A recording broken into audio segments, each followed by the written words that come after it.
Eh bien bonjour à tous, aujourd'hui je vais vous montrer comment on diagnostique et on répare un voyant airbag sur une Clio 2.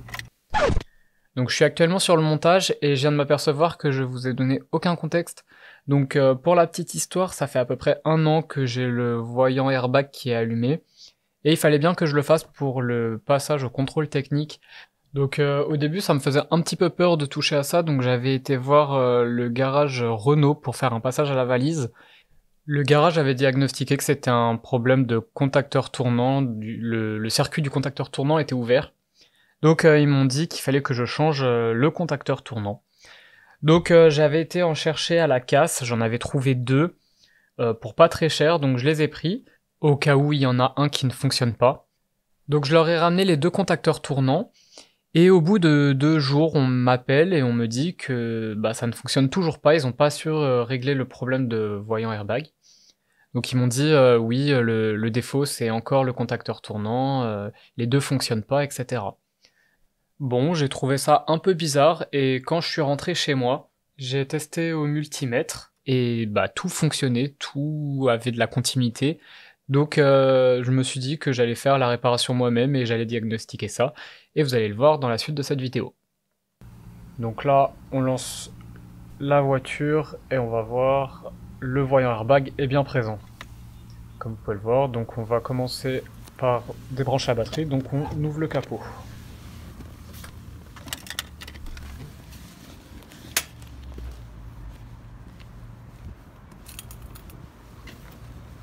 Donc voilà, maintenant on se retrouve sous le capot, on retire la cosse négative pour commencer.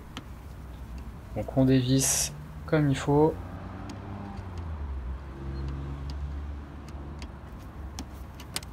Hop. Voilà, on dévisse un peu. Elles sont un peu graissées en plus les vis, donc ça va, c'est assez simple. Voilà, donc on fait en sorte que ça ne touche pas le métal. Et maintenant on va dévisser la borne positive.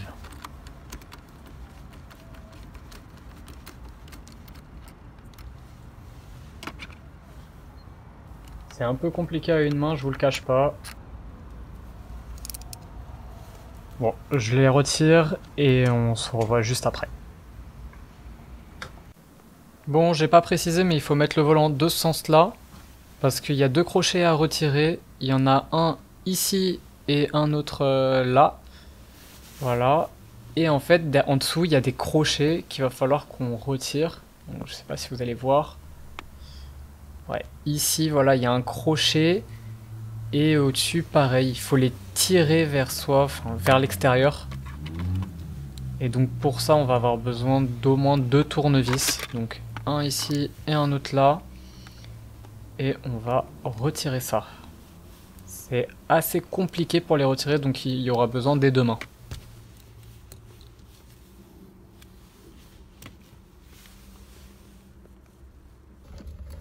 Donc pour sortir l'airbag, il faut sortir les bagues qui tiennent l'airbag du volant.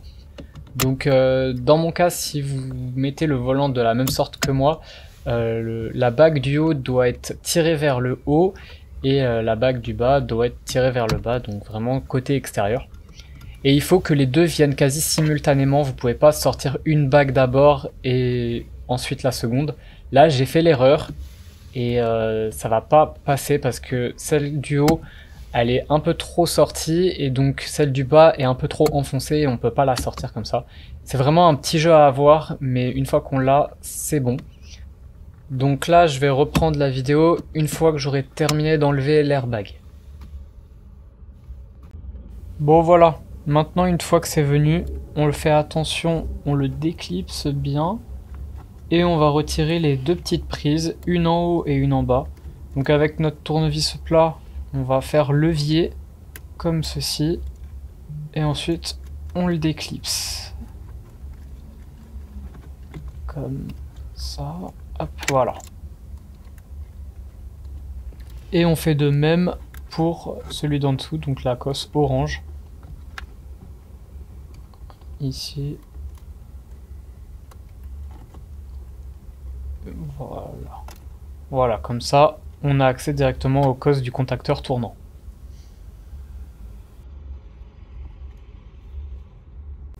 Maintenant, on va placer des résistances de 2 ohms. Donc chacune d'elles font 2 ohms, je les ai achetées sur Amazon il me semble. Et on va les mettre dans les cosses électriques du contacteur tournant. Donc on va faire en sorte de bien les plier pour éviter qu'elles partent du contacteur tournant au moindre mouvement. Donc un petit pliage qui permet de bien le maintenir dans la cosse. Et ça sera parfait.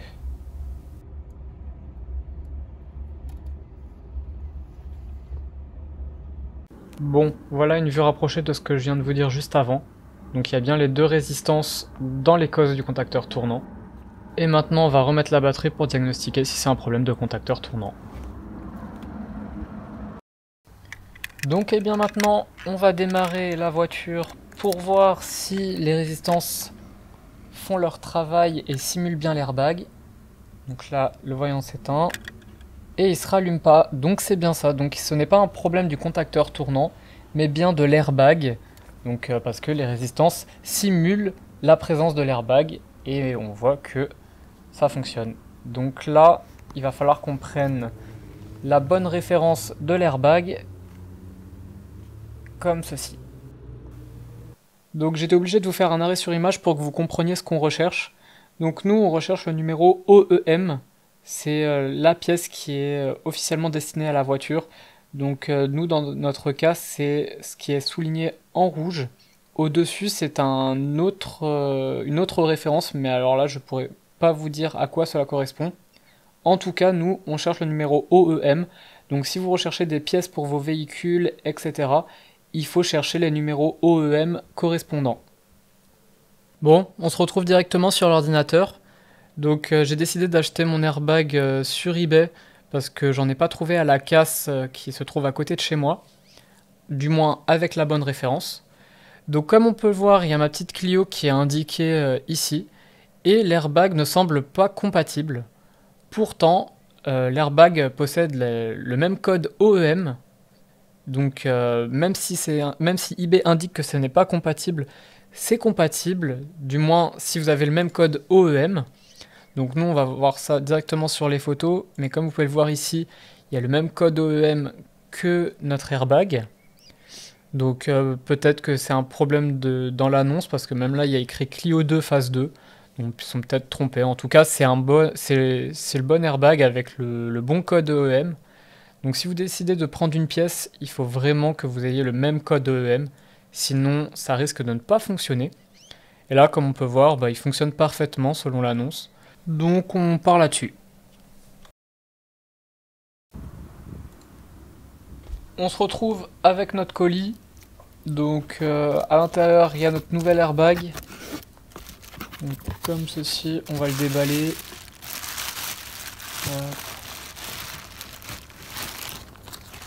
Il a l'air plutôt clean. Parfait. Bon, un petit coup de nettoyage quand même, on va vérifier la référence. Ouais, voilà, c'est vraiment le même. La bonne référence qu'il nous faut. On compare. C'est bien ça. Donc c'est parfait. Donc maintenant, place au remontage. Donc on va rebrancher notre nouvel airbag sur les cosses du contacteur tournant. Donc on va enlever les résistances. Et on va rebrancher comme on l'a défait. Donc d'abord la orange, comme ceci. Et ensuite la verte. Et ça sera bon. Voilà. Et on n'oublie pas de refermer. Voilà. Et on remet le tout en place. Bon, maintenant, une fois qu'on a tout rebranché, remonté, etc., passons au verdict. Et voilà, c'est nickel. Voilà, une bonne chose de réparer. Et comme quoi, on est toujours mieux servi que par soi-même.